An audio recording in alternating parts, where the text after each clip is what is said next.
Innal hamdalillah nahmaduhu wa nasta'inuhu wa nastaghfiruh wa na'udzu billahi min syururi anfusina wa min sayyiati a'malina may yahdihillahu fala mudhilla lahu wa may yudlilhu fala hadiyalah. Asyhadu an la ilaha illallah wahdahu la syarikalah wa asyhadu anna Muhammadan abduhu wa rasuluh la nabiyya ba'dah. Qala Allah ta'ala fil kitabihil karim. A'udzu billahi minasyaitonir rajim. Bismillahirrahmanirrahim. Wa ma khalaqtul jinna wal insa illa liya'budun. Wa qala Allah ta'ala aidan a'udzu billahi minasyaitonir rajim. Bismillahirrahmanirrahim. Ya ayyuhalladzina amanu taqullaha haqqa tuqatih wa la tamutunna illa wa antum muslimun. Ya ayyuhalladzina amanu taqullaha haqqa tuqatih wa la tamutunna illa wa antum muslimun. Alhamdulillah adik-adik sekalian, pada kesempatan siang hari ini bersyukur kita kepada Allah Subhanahu wa taala masih memberikan kita hidayah. Allah menunjukkan kita kepada Islam. Kemudian Allah juga menggerakkan jantung-jantung kita untuk beramal soleh. Kemudian kita memanfaatkan semua rezeki yang Allah berikan untuk ketaatan kepada Allah Subhanahu wa taala. Dan kita harus berusaha agar kita senantiasa mengingat bahwasanya tujuan kita diciptakan oleh Allah adalah untuk beribadah kepada Allah. Sebagaimana perkataan Allah, "Wa ma khalaqtul jinna wal insa illa liya'budun." Tidak aku ciptakan jin dan manusia kecuali untuk beribadah kepadaku. Ahli tafsir seperti Ibnu Katsir rahimahullah mengatakan bahwa makna beribadah itu adalah mentauhidkan Allah. Jadi menyendirikan Allah dalam peribadatan. Alhamdulillah. Nah, kemudian salawat serta salam kita doakan Nabi kita Muhammad SAW agar Allah senantiasa memberikan keselamatan kepada beliau, kemudian kebarokahan kepada beliau dan kepada keluarganya, para sahabat dan semua pengikutnya pada hingga akhir zaman nanti. Allahumma sholli ala Muhammad wa ala ali Muhammad kama shallaita ala Ibrahim wa ala ali Ibrahim wa barik ala Muhammad wa ala ali Muhammad kama barakta ala Ibrahim wa ala ali Ibrahim innaka Hamidum Majid. Nah, pada hari ini kita akan belajar mengenai transfer asam nukleat sebagai dasar terapi gen. Nah, jadi kita akan mengenal tujuan dari terapi genetik itu apa, bagaimana caranya, apa saja produk-produknya, ya. Nah, ini adalah untuk memacu kita agar kita bisa membuka mata kita, agar kita mengembangkan ilmu pengetahuan yang bermanfaat, ya. Karena Allah Subhanahu wa taala menurunkan suatu penyakit dan Allah juga pasti menurunkan obatnya. Jadi kalau Allah menurunkan satu penyakit, Allah pasti menurunkan obatnya juga. Nah, obatnya ini kita harus berusaha mencarinya, ya. Allah mengatakan dalam Al-Qur'an, A'udzubillahi minasyaitonirrajim, Bismillahirrahmanirrahim. Innallaha la yughayyiru ma biqaumin hatta yughayyiru ma bi anfusihim. Allah tidak akan mengubah nasib suatu kaum sehingga mereka berusaha untuk mengubah nasibnya mereka. Jadi mereka berusaha untuk berobat. Kalau sakit itu adalah takdir dari Allah. Nah, kita memilih takdir baik, kalau kita sakit kita berobat, ya. Nah, semua penyakit ada obatnya, kecuali penyakit tua. Tua itu tidak bisa diobati. Kalau sudah menua, itu sel sudah tua, sudah senesens, sudah mati, tidak akan bisa dihidupkan lagi, ya. Nah, jadi memang kita diberi umur yang terbatas, kita manfaatkan untuk berbekal sebanyak-banyaknya menuju akhirat. Nah, terapi gen itu dimulai dengan kemajuan ilmu biologi molekuler. Kita temukan adanya DNA, kemudian kita temukan radiasi, ya. Kemudian yang paling maju itu setelah ditemukannya PCR, alhamdulillah Allah memberikan kita ilmu yang luas, ya. Kemudian kita bisa memanfaatkannya. Ditemukan PCR, polymerase chain reaction, mesinnya, ya, itu bisa memperbanyak mengcopy DNA, dan DNA ini merupakan suatu penyimpan informasi genetik. Nah, ini memungkinkan kita untuk melakukan terapi dari asalnya, di mana gen itu merupakan suatu blueprint, cetakannya, ya, cetakan dari protein. Jadi blueprintnya itu merupakan DNA, ya, atau gen. Nah, protein itu akan diekspresikan atau diproduksi dengan adanya ekspresi genetik dari suatu gen. Nah, ya, jadi kalau kita mau mengobati penyakit-penyakit yang sulit diobati atau dia jarang, ya, berhubungan dengan genetik, maka terapi gen ini memungkinkan. Jadi terapi gen itu adalah kita mencoba untuk memperbaiki kerusakan genetik atau mengganti gen yang rusak dengan gen yang normal. Ya, misalkan ada suatu penyakit, ya, taruhlah penyakit yang sering kita lihat itu adalah PPOK, ya, penyakit paru obstruktif kronik. Nah, ini berhubungan dengan genetik, yaitu defisiensi dari alfa 1 antitrypsin atau AAT. Nah, gennya itu yang gen AAT-nya ini yang rentan, ya, sehingga dia akan menyebabkan paru-paru pada pasien PPOK itu apabila dia terkena zat-zat beracun, dia akan mudah mengalami inflamasi, mengalami kerusakan, ya, sehingga akan diganti menjadi jaringan ikat, sehingga akan berkembang menjadi PPOK. Nah, jadi pada perokok itu tidak semua perokok akan berkembang menjadi PPOK, ya. Nah, tetapi pasien PPOK itu hampir semuanya perokok. Nah, itu yang menyebabkan diduga memang dan memang sudah dibuktikan bahwa PPOK itu berhubungan dengan genetik, ya. Nah, jadi ternyata dari 100 orang perokok cuma 15 orang perokok saja yang berkembang menjadi PPOK. Nah, tetapi hampir 90% pasien PPOK itu pasti dia merokok atau dia menjadi perokok pasif. Nah, ternyata setelah diteliti berhubungan dengan genetik, ya. Nah, genetik ini ya memang sudah ada kelainan pada blueprint-nya, tetapi masih bisa kita perbaiki dengan cara kita memperbaiki kerusakan genetiknya atau kita mengganti gen yang rusak dengan gen yang normal. Nah, pemindahan gen itu kita dapat lakukan dengan transdukti atau dengan virus atau menggunakan metode non viral atau metode fisik. Ada 3 metode yang bisa kita gunakan, ya. Nah, jadi contohnya ini misalkan ada suatu penyakit yang disebabkan oleh kelainan genetik, maka kita akan berusaha memasukkan gen yang sudah kita perbaiki, ya, atau yang sudah kita modifikasi gennya. Nah, ini kita masukkan melalui perantara bisa menggunakan virus atau menggunakan zat kimia, ya, atau bisa menggunakan secara fisik. Nah, dengan menggunakan virus, biasanya virus-virus seperti retrovirus, adenovirus, dan virus herpes simplex ini bisa kita gunakan untuk ini, ya, untuk memasukkan gen yang sudah kita edit itu ke dalam tubuh manusia, ya. Jadi ini bisa dengan virus, ya, atau teknologi lipid nanopartikel, ya, kita membuat suatu lipid bilayer di sini yang diisi di dalamnya DNA. Nah, ini kita masukkan ke dalam tubuh pasien, ya. Kemudian dia akan masuk ke dalam sel dan kemudian akan mempengaruhi ekspresi genetiknya, ya.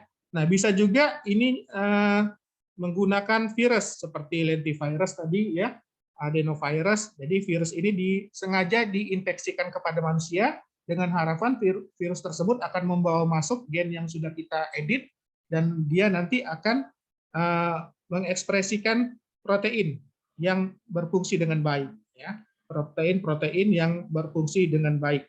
Nah, jadi cara-caranya itu bisa dengan cara menggunakan virus, ya, kemudian cara kimia, ya, seperti menggunakan zat-zat kimia, lipid atau metode fisik bisa juga, ya. Nah, kemudian yang ini produk-produknya nanti akan ada banyak juga, ya. Nah, kemudian apa itu terapi gen? Ya, terapi gen itu adalah tadi kita mengedit, ya. Jadi ada gen yang sehat, ini diambil dari gen orang yang sehat, ya. Atau kita juga bisa melakukan yang namanya rekayasa genetika, ya. Jadi kita mengambil gen yang sehat. Nah, gen yang sehat ini kita upayakan masuk ke dalam tubuh pasien. Nah, jadi vektornya tadi bisa itu menggunakan virus, ya, bisa menggunakan bahan-bahan kimia seperti tadi lipid bilayer atau menggunakan zat-zat yang lain, ya. Kemudian bisa secara fisik. Nah, vektor virus itu yang digunakan biasanya retrovirus, adenovirus atau herpes simplex. Nah, jadi kita kalau menggunakan virus, kita memasukkan gen yang sudah kita edit tadi ke dalam virus tadi. Nah, virus ini akan berisi setelah dilakukan introduksi, dimasukkan gennya, dia akan berisi gen yang sehat tadi.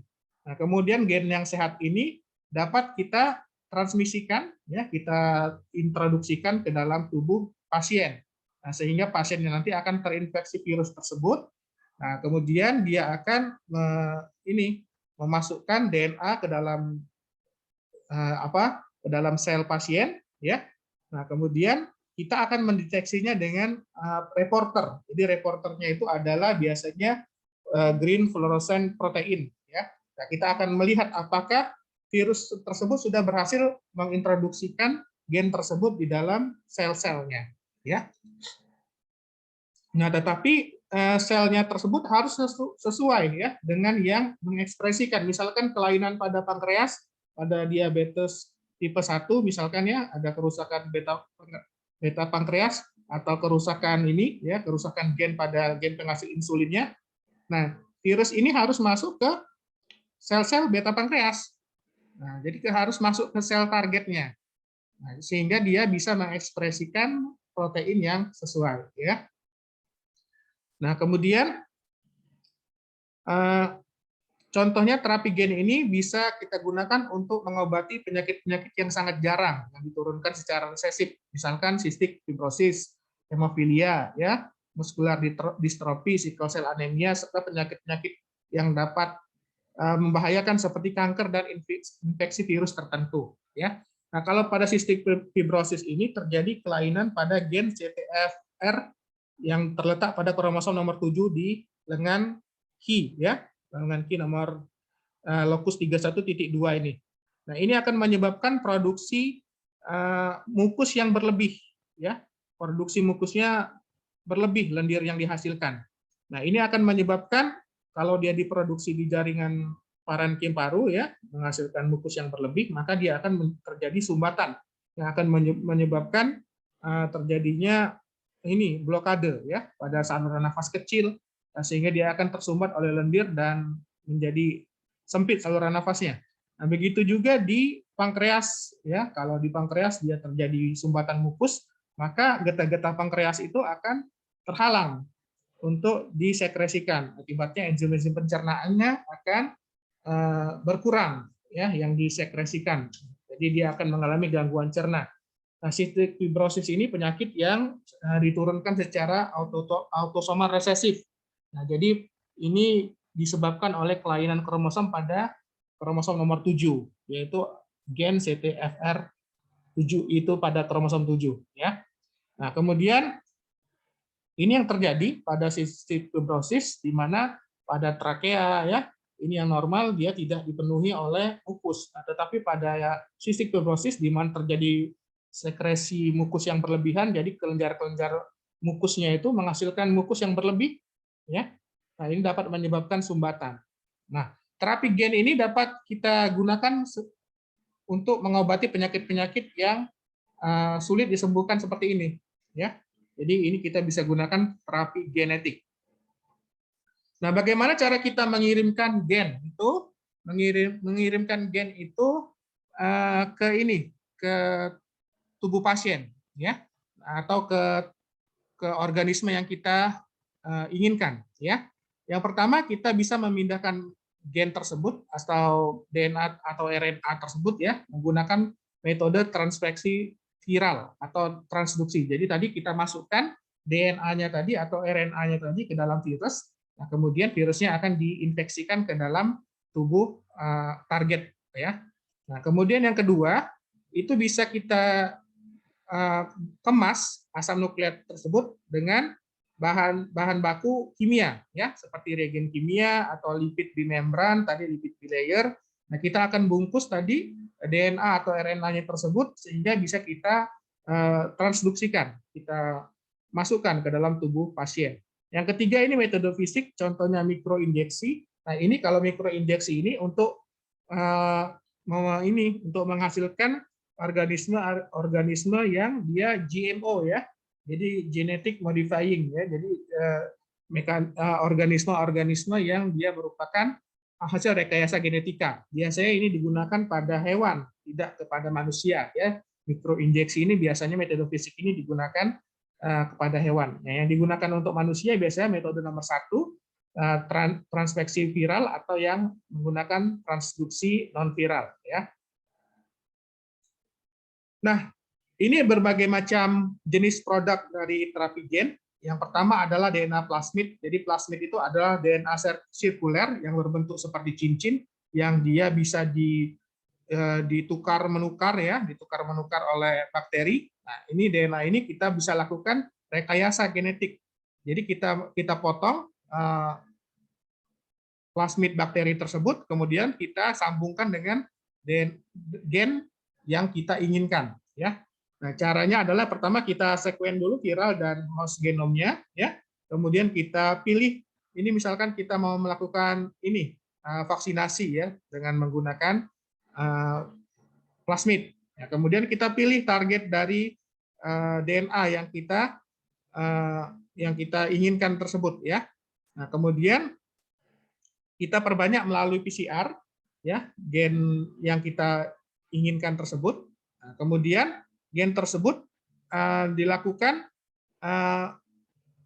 penggabungan, ya. Nah, jadi dilakukan penggabungan dengan plasmid, ya. Kemudian dia akan dikultur. Nah, kemudian plasmid ini akan diambil oleh bakteri, ya. Bakteri ini akan mengambil plasmidnya. Nah, kemudian dia akan diperbanyak oleh bakteri ini plasmidnya. Nah, kemudian plasmidnya tersebut dia akan dipurifikasikan, ya, dimurnikan, kemudian dipotong. Nah, kemudian dia akan menjadi asam nukleat yang dia murni, ya. Nah, begitu juga plasmid ini bisa juga kita langsung injeksikan ke dalam organisme, sehingga itu akan menjadi sel-sel yang sudah dimodifikasi secara in vitro, ya. Nah, atau plasmidnya ini bisa kita transfeksikan, ya. Nah, jadi ini produk dari terapi genetik, yaitu dengan menggunakan DNA plasmid. Nah, begitu juga dalam memproduksi hormon yang berguna untuk manusia, misalkan hormon insulin. Jadi kita mengambil gen insulin dari manusia, kemudian kita perbanyak, ya. Nah, kemudian gen tersebut kita kombinasikan dengan plasmid yang ada dalam bakteri, ya. Kita potong plasmidnya, kemudian kita sambung dengan gen yang kita inginkan, yaitu gen penghasil insulin. Nah, kemudian kita introduksikan ke dalam bakteri, ya, plasmidnya. Jadi plasmid itu akan diambil oleh bakteri, kemudian bakteri yang mengandung plasmid ini kita kembangbiakkan, ya. Nah, kemudian setelah kita kembangbiakkan, bakteri yang mengandung plasmid yang mengkode gen insulin tersebut akan dipelihara. Nah, sehingga bakteri tersebut akan menghasilkan hormon insulin. Kemudian hormon insulinnya akan dipurifikasi, ya, sehingga kita bisa ambil insulin murni yang merupakan human insulin, tapi dihasilkan dari rekayasa genetik, ya. Nah, kemudian yang kedua adalah vektor virus. Nah, vektor virus ini tadi seperti virus-virus dari retrovirus, adenovirus, dan virus herpes simplex. Nah, ini kita bisa gunakan untuk dimodifikasi virusnya itu. Jadi virus tersebut sudah kita lakukan modifikasi sehingga dia tidak berbahaya lagi. Nah, tetapi dia masih bisa menginfeksi manusia, ya. Nah, kemudian di dalam adenovirus tersebut kita masukkan gen yang kita inginkan, ya. Nah, kemudian virus tersebut akan masuk ke dalam sel, nah, sehingga kemudian virus tersebut akan akan pecah di dalam selnya. Nah, kemudian dia akan mengintroduksikan mRNA atau DNA yang sudah kita masukkan, ya, sehingga dia akan melakukan yang namanya ekspresi genetik, ya. Nah, jadi ini setelah dimodifikasi virusnya dihilangkan kemampuannya menyebarkan penyakit, virulensinya dikurangin, ya. Nah, kemudian virus tersebut dimodifikasi sebagai vektor yang membawa gen yang kita sudah lakukan modifikasi. Nah, ini gen ini yang sudah dimodifikasi, ya, kita masukkan ke dalam virus ini. Nanti virus ini yang mempunyai reseptor, misalkan virus adenovirus, ya, atau virus retrovirus, dia punya reseptor di sel apa gitu, ya. Nah, kemudian dia akan masuk ke dalam sel. Nah, kemudian virus tersebut akan akan kehilangan bentuk aslinya, ya. Kemudian dia akan menyebabkan penempelan kepada nukleus, dia akan mempunyai reseptor di nukleus. Nah, kemudian virus tersebut akan menyuntikkan atau dia akan menginjeksikan dari mRNA, ya, atau RNA-nya yang sudah kita tadi, RNA dari gen yang sudah kita introduksikan tadi. Nah, kemudian inilah yang akan dibuat oleh RNA polimerase diperbanyak ya. Kemudian ini DNA nih, DNA, kemudian dia akan ini karena dia bentuknya tidak terikat dengan histon sehingga dia mudah untuk transkripsi ya, ditranskripsi oleh RNA polimerase. Nah, sehingga kemudian mRNA-nya ini akan dihasilkan. Nah, inilah tadi protein yang kita harapkan untuk dilakukan ekspresi genetik ya. Kemudian mRNA ini akan dibawa keluar menuju sitoplasma dan kemudian akan diterjemahkan oleh ribosom menjadi protein yang berguna tadi. Nah, jadi ini caranya adalah dengan mempergunakan vektor berupa virus. Ya, jadi virusnya sudah dilakukan modifikasi sehingga dia tidak menyebabkan virulensi, ya, tidak membahayakan. Kemudian DNA yang sudah kita modifikasi dan sudah kita lakukan rekayasa dimasukkan ke dalam tubuh virusnya. Nah, kemudian virusnya akan masuk ke dalam sel, dia akan menempel di nukleus. Nah, kemudian dia akan mengintroduksikan DNA-nya ke dalam nukleus. Nah, dalam nukleus tadi, sehingga dia akan ditempeli oleh RNA polimerase, sehingga akan dihasilkan mRNA. Ya, mRNA ini akan keluar menuju sitoplasma dan akan dilakukan translasi oleh ribosom. Ya. Nah, kemudian kalau tadi virus ya yang kita gunakan sebagai vektornya, nah bisa juga menggunakan vektornya berupa bakteri. Nah, jadi bakteri ini sudah direkayasa. Jadi bakteri tadi sudah diisi dengan plasmid yang mengandung DNA rekombinan yang sudah kita rekayasa tadi ya. Nah, kemudian virus DNA rekombinan yang sudah diambil oleh bakteri tersebut ya. Nah, dia akan menjadi suatu bakteri yang disebut dengan bakteri hasil rekayasa genetik ya. Nah, kemudian bakteri ini kita introduksikan ke pasien ya. Kita introduksikan ke pasien. Nah, tetapi bakterinya juga harus sudah dimodifikasi sehingga dia tidak menyebabkan penyakit menular ya. Kemudian bisa digunakan sebagai vektor untuk membawa gen terapeutik ke dalam jaringan tubuh manusia. Nah, misalkan ini bakterinya ya, bakteri yang masih hidup, tapi bakteri ini juga harus masih hidup. Nah, dia diintroduksikan ke manusia. Nah, setelah dia masuk ke dalam saluran cerna ya, kemudian diserap oleh tubuh, nah dia akan masuk ke sel target.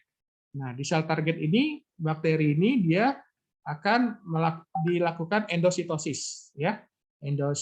Endositosis, kemudian dinding bakteri ini akan dihancurkan oleh enzim-enzim pencernaan di dalam sel ya, oleh lisosom ya. Nah, kemudian dia akan hancur. Nah, kemudian RNA yang sudah kita sisipkan di dalam bakteri tersebut akan keluar. Nah, RNA yang sudah keluar inilah yang nanti akan ditranslasikan oleh ribosom oleh sel target sehingga dia akan menghasilkan protein-protein yang bersifat terapeutik bagi manusia ya. Jadi tadi bisa yang pertama menggunakan virus ya. Kalau virus dia harus masuk ke ini dulu ke nukleus ya. Nah, ini kalau dia masuk ke nukleus berarti isinya itu DNA ya, karena DNA ini harus diubah dulu menjadi mRNA ya melalui proses transkripsi.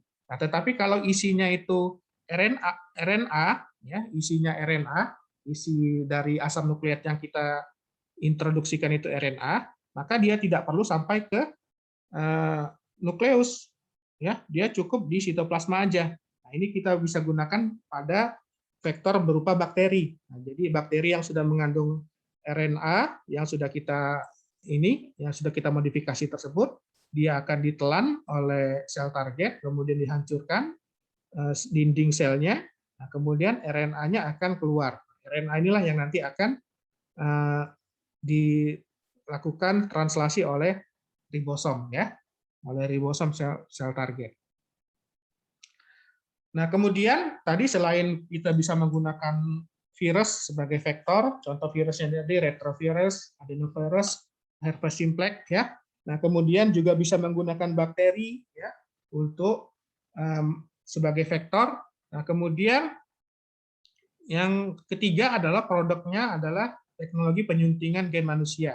Nah, jadi penyuntingan gen ini adalah kita melakukan editing, ya. Nah, jadi kita tujuannya adalah untuk mengganggu gen yang berbahaya atau memperbaiki gen yang bermutasi, ya. Jadi melakukan editing, ya. Nah, kita mengambil sel-sel dari tubuh pasien, ya. Kemudian kita lakukan ini editing pada DNA-nya, DNA sel tersebut, ya. Nah, kemudian sel-sel tersebut akan diperbanyak, ya, diperbanyak. Nah, kemudian akan dilakukan transplantasi lagi. Jadi sel-sel itu akan diinjeksikan lagi ke dalam tubuh pasien, ya. Nah, kemudian barulah dia akan memperbaiki fungsi dari gen pada pasien, ya, atau dia bisa juga mengganggu gen yang berbahaya juga bisa, ya. Nah, jadi ini adalah penyuntingan gen. Nah, bisa juga adalah dengan kita melakukan produksi produk yang diturunkan dari pasien, ya. Nah, misalkan sel-sel pasien itu kita lakukan modifikasi, contohnya ini adalah kita penggunaan CRISPR pada imunoterapi. Nah, pada penggunaan CRISPR ini pertama kita kumpulkan dulu sel darah putih dari pasien, jadi kita ambil darah pasien, ya, darah venanya dari vena di apa namanya, di vena cuviti, ya, kemudian kita ambil darahnya, atau juga bisa diambil satu kantong, bisa juga, ya, darahnya. Nah, kemudian kita mengambil sel darah putihnya saja. Jadi kita lakukan pemisahan sel-sel darah. Nah, sel-sel darah putihnya itu akan dikumpulkan, diambil, ya. Nah, kemudian kita setelah dapatkan sel darah putih, kita hanya membutuhkan sel T-nya saja, ya. Sel T-nya salah satu jenis dari sel darah putih adalah sel T. Nah, sel T ini kita akan melakukan isolasi, ya. Kemudian jadi sel B, sel-sel yang lain, ya, sel-sel darah putih yang lain akan dibuang. Kita cuma membutuhkan sel T saja. Nah, kemudian sel T ini akan kita lakukan proses engineering, ya. Nah, kita akan lakukan proses engineering yang di mana dia sel T-nya ini mengekspresikan reseptor, ya, mengekspresikan reseptor khusus yang bisa mengenali sel kanker misalkan. Jadi reseptor ini adalah reseptor yang bisa mengenali sel kanker. Nah, jadi kita lakukan proses engineering pada sel ini, kita modifikasi, nah, sehingga sel T-nya ini dia mengekspresikan reseptor, ya, banyak sekali reseptor yang diekspresikannya yang dia bisa mengenali sel-sel kanker tertentu, ya. Nah, setelah sel T-nya ini dia dimodifikasi, jadi dia sudah memiliki reseptor yang mengenali sel kanker, kemudian dia akan diperbanyak di kultur, ya, diperbanyak dia, dilakukan perbanyakan sel di kultur, ya. Nah, kemudian kalau dia sudah banyak, baru sel T-nya ini diinfuskan ke pasien itu sendiri. Nah, dia tidak bersifat ini apa namanya, dia dikenali sebagai sel sendiri karena dia tadi berasal dari pasien itu sendiri. Jadi bukan sel asing lagi nih, ya, bukan dikenali sebagai sel asing, tetapi dia adalah sel dari pasien itu sendiri yang sudah dimodifikasi di luar tubuh pasien untuk dia mengekspresikan reseptor yang mengenali sel kanker, ya.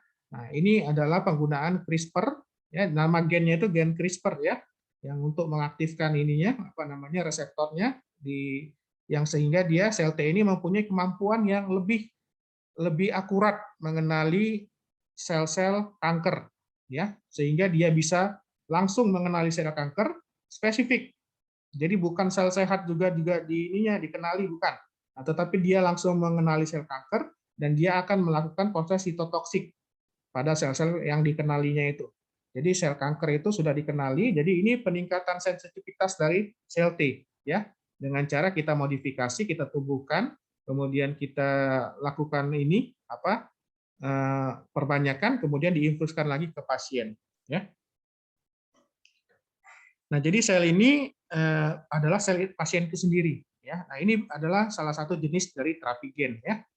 Nah, kemudian tadi macam-macam, ya, terapi gen, misal dari plasmid, ya, plasmid, atau dia menggunakan virus.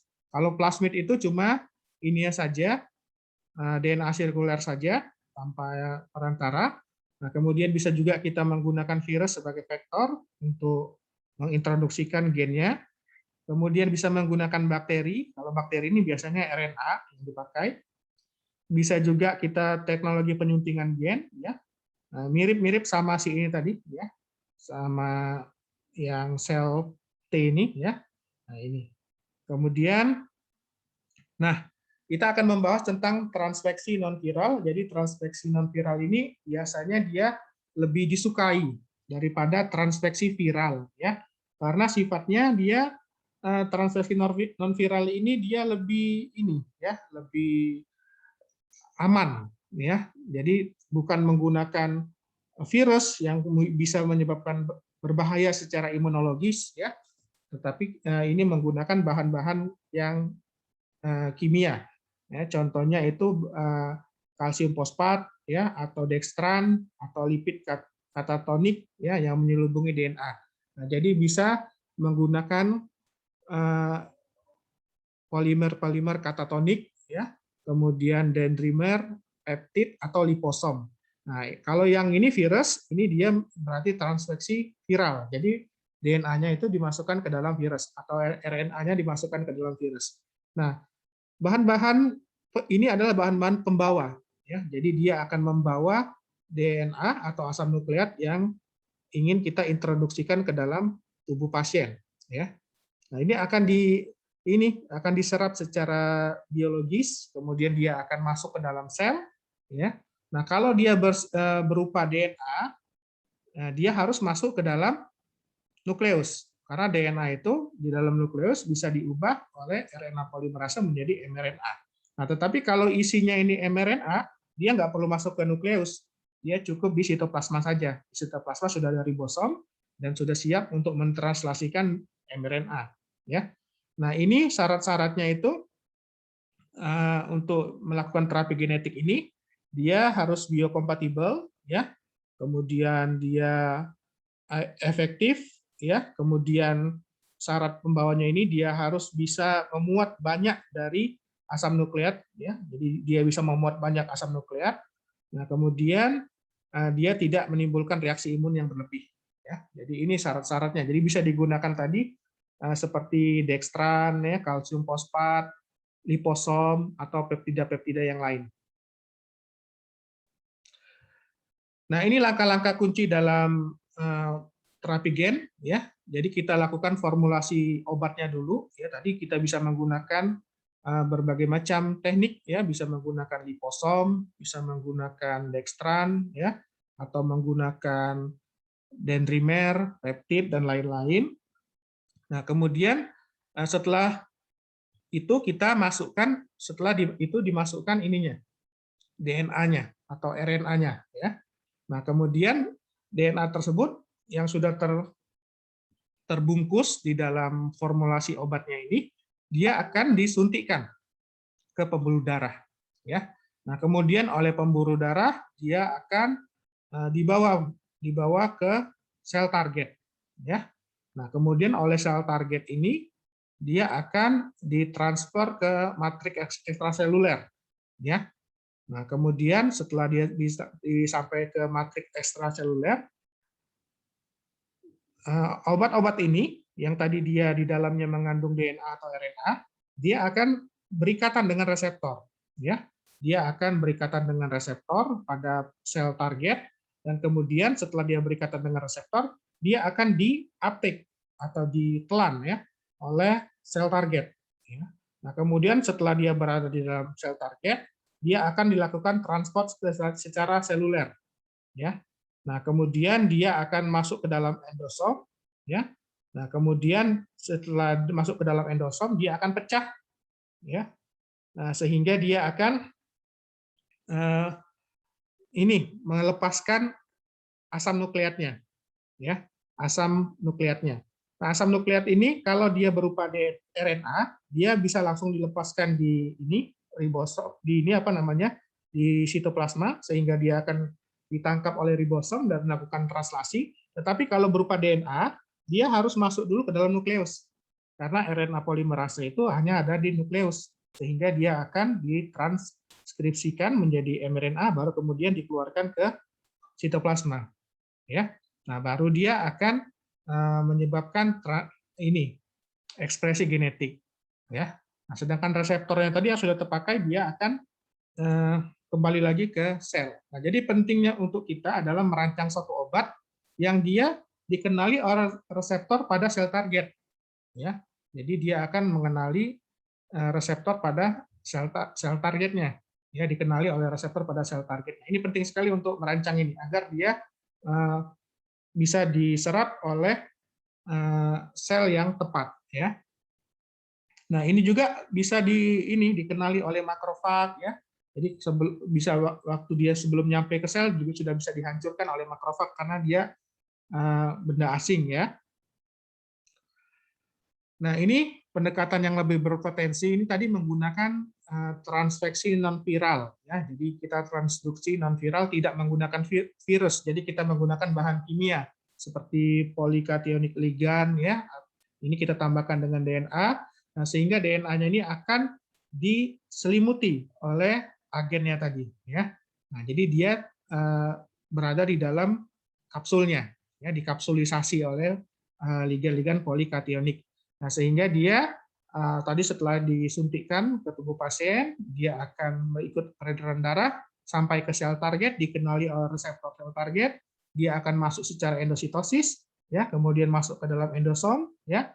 Nah, kemudian endosom itu akan dilepaskan, ya. Nah, kemudian endosom ini masuk ke dalam nukleus, ya, kemudian dia akan melepaskan DNA-nya, ya.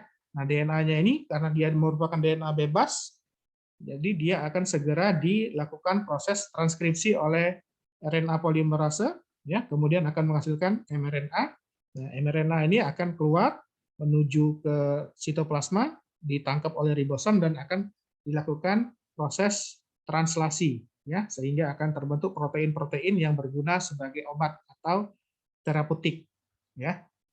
Nah, jadi sifatnya dengan menggunakan yang non viral ini lebih berpotensi dikembangkan karena aman, ya. Dia tidak mempunyai toksisitas terhadap imun, kemudian mudah dimodifikasi, lebih mudah ini karena kita menggunakan bahan-bahan kimia lebih mudah diproduksi dan lebih mudah dimodifikasi, ya. Jadi bisa menggunakan polikationik ligan atau bisa menggunakan liposom, ya, atau peptida dan apapun lainnya seperti itu, ya.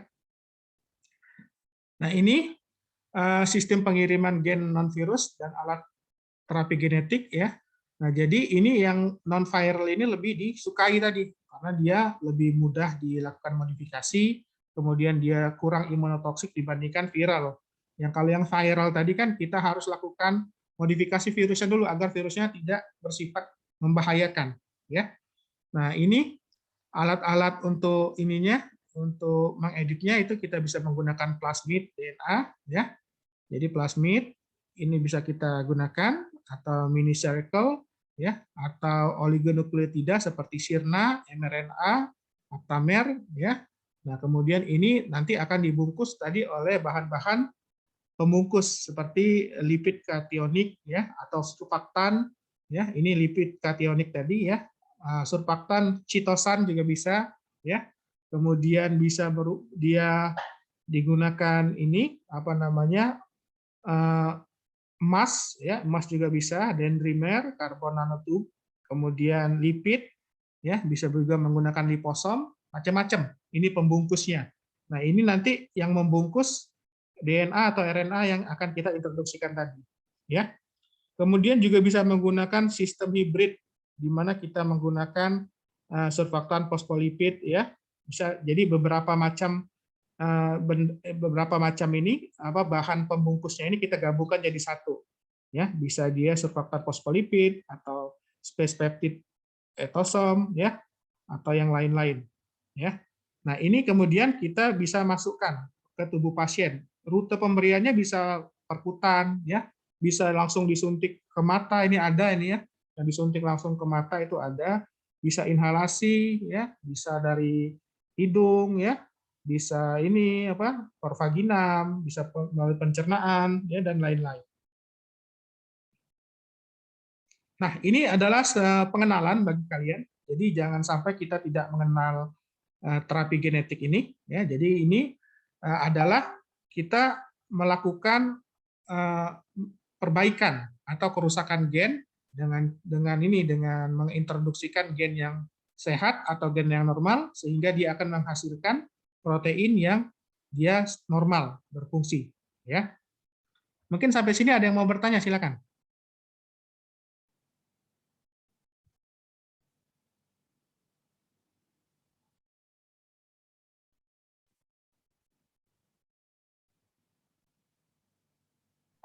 Belum, dokter. Ya, Rizky, silakan. Belum ada yang ditanyakan, dokter.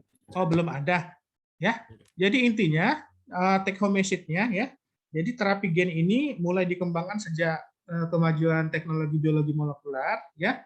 Nah, kemudian dia bisa digunakan untuk memperbaiki kelainan-kelainan yang bersifat ini apa genetik ya, pada penyakit-penyakit yang jarang ditemui ya. Ya, seperti cystic fibrosis, hemofilia, PPOK juga bisa ya.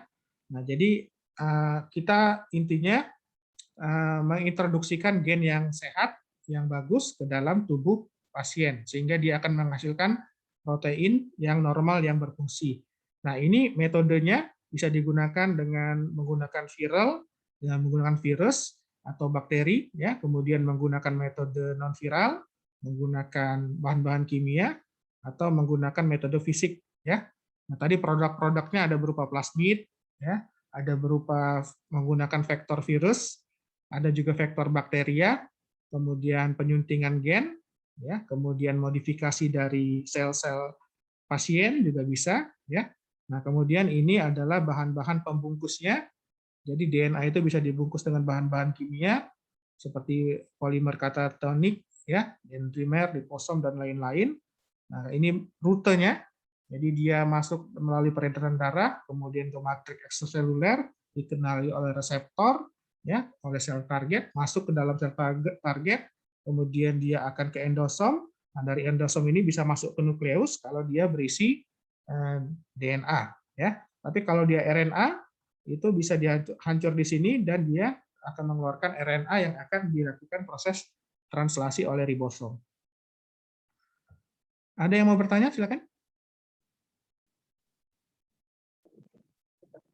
Adi masih penasaran dok sama teknik pemotongannya, kan ini kan kayaknya sangat kecil ya dokter, sangat mikroskopis, kayaknya sangat sulit dokter. Itu gimana dokter ya? Kayaknya menarik sih dokter. Cuma masih penasaran ya dokter. Jadi kita yang penting kita mengenali gen apa yang rusak, ya, gen apa, misalkan gen yang menyebabkan PPOK itu gen alpha-1 antitrypsin, ya. Nah, alpha-1 antitrypsin itu kita sudah tahu secara genetik itu ada di kromosom nomor berapa, ya. Kemudian sudah tahu sekuennya yang rusak apanya gitu ya. Nah, itu kemudian kita akan lakukan ekstraksi DNA, ya. Kita akan lakukan ekstraksi DNA, kemudian kita perbanyak, kita copy gen yang benarnya itu, ya, gen yang benar kita copy. Nah, kemudian setelah kita copy banyak, ya, baru kita tadi pilih metodenya, mau pakai virus atau mau pakai yang non virus, ya. Nah, biasanya yang disukai itu yang non virus, dengan menggunakan bahan-bahan ini, bahan-bahan kimia ini, ya. Nah, kemudian dia baru diintroduksikan ke pasien. Nah, vaksin-vaksin DNA itu seperti ini, vaksin Moderna ini kayak gini juga sama. Jadi vaksin Moderna itu ya yang berisi RNA dari virus COVID-19 ya. Nah, itu pakai cara kayak gini juga sama. Virus DNA-nya itu. Jadi DNA-nya itu diperbanyak dulu ya. RNA-nya virus itu diperbanyak dulu. Nah, kemudian diisi dengan bahan-bahan ini ya, polikationik dan lain-lain tadi, kemudian diintroduksikan ya. Nah, kemudian dia akan dikenali oleh ini ya, dihancurkan oleh sel-sel imun ya. Kemudian dia akan keluar kan RNA virusnya. Nah, tapi RNA virusnya ini tidak berbahaya ya. Nah, dia akan dikenali. Atau dia juga bisa RNA virus itu masuk ke dalam sel, kemudian dia menghasilkan protein antigen ya. Bisa juga itu. Dia masuk ke dalam ini sel, ya, kemudian dia akan diproduksi protein antigennya, kemudian selnya itu dia akan dikeluarkan mungkin protein antigennya itu. Nah, kemudian antigennya itu akan dikenali oleh sistem kekebalan tubuh kita. Makanya akan diproduksi antibodi terhadap COVID, ya, antibodi untuk virus SARS-CoV, ya, SARS-CoV-2. Begitu, Adi?